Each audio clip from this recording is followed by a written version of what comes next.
At this point, at the end of the year, there's only going to be one team that's happy with the way the season ends. That last voice from Tom Brady. This is a really big game this particular weekend. The Bucs at 7-5 will host the Vikings, who are 6-6. If you're wondering right now, Tom and company occupying the 6th spot in the NFC. I know it's Friday. And the Vikings are right there in that coveted last spot at number 7. So you could imagine what the stakes are really going to be for both teams. It's time for Straight Talk, brought to you by Straight Talk Wireless. Mike Greenberg of Greeny, which you can hear every afternoon, of course, here on ESPN Radio, ESPN Plus. He had a pretty interesting perspective. He said you remove one offensive piece, and certainly not the greatest offensive piece the Bucs have, and the residual effect on Antonio Brown, by the way, the Bucs 1-3 since they signed AB, is a little interesting. Take a listen to this rationale. Whoever would have thought with all those names on that team that Scotty Miller's absence would be making this much difference, but it does seem as though it has. And so I'm not sitting here saying Antonio Brown is the problem, but sometimes these things have impact on other things. It is why, for the most part, players play and general managers generally manage. The acquisition of Leonard Fournette hasn't done anything. Gronk has played well. Antonio Brown might actually have created more trouble than he has solved. Created more trouble? Well, he's not talking about off the field behavior and things like that. What he's talking about is getting a guy. Here's what happened. I'll tell you exactly what has taken place. And I understand what Greeny is saying. Scotty Miller is not the difference. I'm sorry, he's not the marginal difference. Guy. Yeah, I mean, he's a good player, but he's not the difference. What has happened, Jay Will, is you have a Porsche, you have a nice truck, Mercedes-Benz G-Wagon, you have a Bentley, you have a Cadillac truck. And then all of a sudden you decide that you're going to go get a Ferrari. So you neglect all those other cars that you've been driving around in for a while. I mean, you got this Ferrari, you're like, okay, I'm going to now drive this all the time and forget about those other cars that have been getting you to those places. And this is what has happened to the Bucs offense.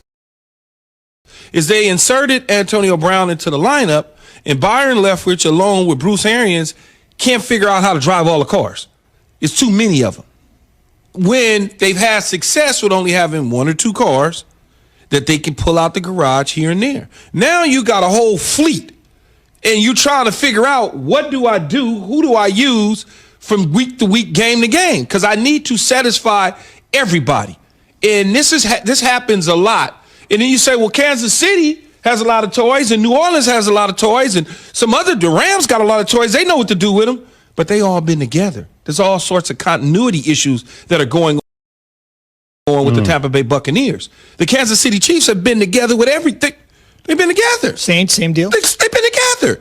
Tom Brady has never had this many little individual Mike Evans in and out of lineup, Scotty Miller in and out of lineup, Antonio Brown just getting there, Godwin trying to figure out in and out of the lineup. Oh, we just got Leonard Fournette. What do we do with him? What type of player is Leonard Fournette? He was this in Jacksonville. Let's see if, we don't have that same blocking scheme, or we don't have this same option for him that he had in Jacksonville. Well, we got to put Ronald Jones in to touch the ball because we're missing stuff. So when you start to get all of these little pieces, that creates problems for you. So you've got to understand, one or two guys are eating at the table, and everybody else gets the scraps. That is how you should do things when you got a new offense with new players around.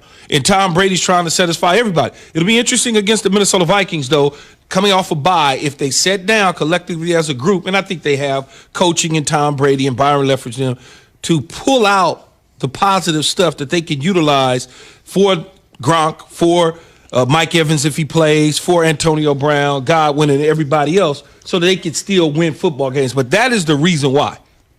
And plus that Ferrari does require some maintenance. All cars require maintenance, but the Ferrari's maintenance is a little bit different. They've also gone through murderer's row. Now, I'm not making excuses. I'm not making excuses for Tom Brady and the Bucs here. And Key, I agree with you. Like, there is something about being together for a set amount of time, but they got smacked by the Saints. They beat the Panthers, and they had 3-point losses to the Rams and the Chiefs. But don't even talk about that as far as the numbers on the points, think about the defense. They faced the Saints defense, which The Rams is lights defense, out. yep. The Rams, the So Saints what they did defense to the is pass number one last in the night? league. You know, the Rams are number 2 in the league. So when you start running up against that, this is the results. It's, as Jay was talking during the breaks, and even when we was coming in, is Antonio Brown is much like Cam Newton. There's a little bit of polarizing. So the first thing you look to, oh my God, they're 1-3 since they signed Antonio Brown.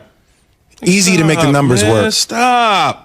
Don't try to make it seem as though because they signed Antonio Brown that they all of a sudden are 1-3 without giving us all of everything. Much like Jay just said, it wasn't like they just played a bunch of cupcakes. It was murderer's row. I do feel like they can't get down early in games. I'm sorry, Zubin, for cutting you off, because then they abandon the running game and they become one-dimensional offensively. Straight Talk Wireless, no contract, no compromise. Couple points here, and then a question for you both. You mentioned it's hard for everybody to eat when obviously you're focusing on one or two guys. Best example of that, you mentioned in the 4 games since they've signed Antonio Brown, 1-3 or not, in the 4 games since they've signed AB, Scotty Miller, who Mike Greenberg referenced there, has been targeted only 5 times. Not 5 catches, 5 targets since the AB signing. To buttress your point, the other thing, for both of you, if you got all these pieces and you're figuring out your wide receivers and your tight ends and trying to get as familiar with all these other guys as he is with Gronk and Leonard Fournette,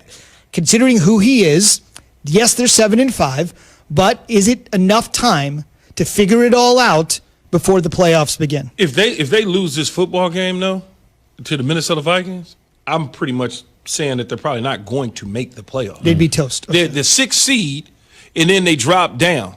It's not about It's not about chasing the Saints and winning the division, because that's a wrap. That's out. That's out. So now you are in a kind of in this weird space with the NFC West, in this weird space with Minnesota, who has now beaten you to try to get to the playoffs. You know, it'll be interesting to see what happens, especially because if they can turn it around, and Tom Brady's history in the playoffs, there are many people that believe that for him, it's always been about the postseason. Just let their offense get hot.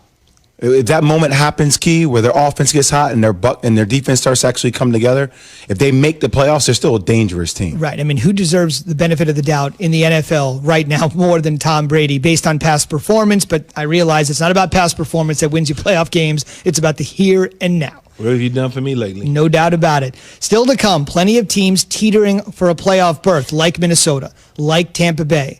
But Jay's got one team who he thinks really might be ready to crumble. He'll unveil that after Jay has this word from Sport Clips. Where has your haircut gone?